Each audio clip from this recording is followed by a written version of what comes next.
mararka qaar waxaa wanaagsan in qofku iska aamuso intii dadku u sheegi lahaa dareenkiisa, sababtoo ah way ku sii dhaawacaysaa kaliya.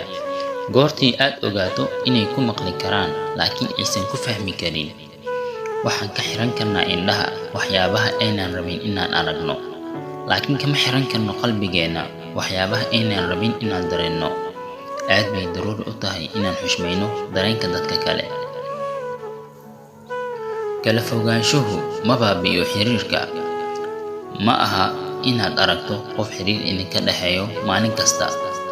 muhiim ma ahan joogitaanka qoloftaada ee waa waxa qalbigaaga ku jira. dadka inta badan ilmeeya ma ahan dad jilicsan. oohintu waa sida qalbigaaga u hadlo goortii bishimahaaga aysan sharixi karin xanuunka aad dareemayso. waxaa jira hadallo u waxyeelo qalbiga si ka daran seef lagu dhuftay. waxaa jira hadallo qofka ku noqdo waran kaga taagan wadnaha noloshiisa oo dhan. ka taxadar hadallada aad dadka kula hadlayso. jeclow wax qalbigaagu rabo, ma aha wax indhahaagu arkaan. ha ka welwelin wax dadka ku yiraahdaan ama ku arkaan.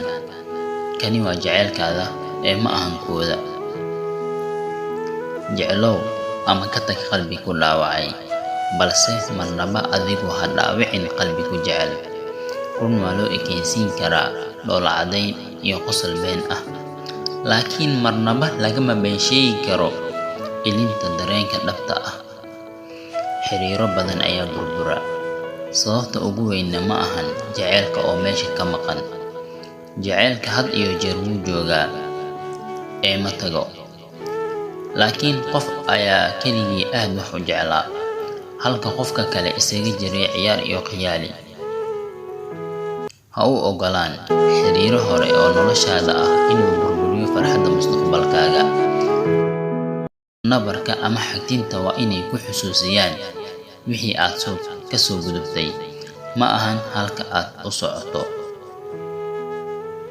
dadka qaarkii marnaba ma lunto quruxdooda, si kasta oo ay u weynaadaan ama da ay ugu kororto, sababtoo ah quruxdooda marnaba ma aysan ahayn wejiga ee waxay ahayd qalbiga.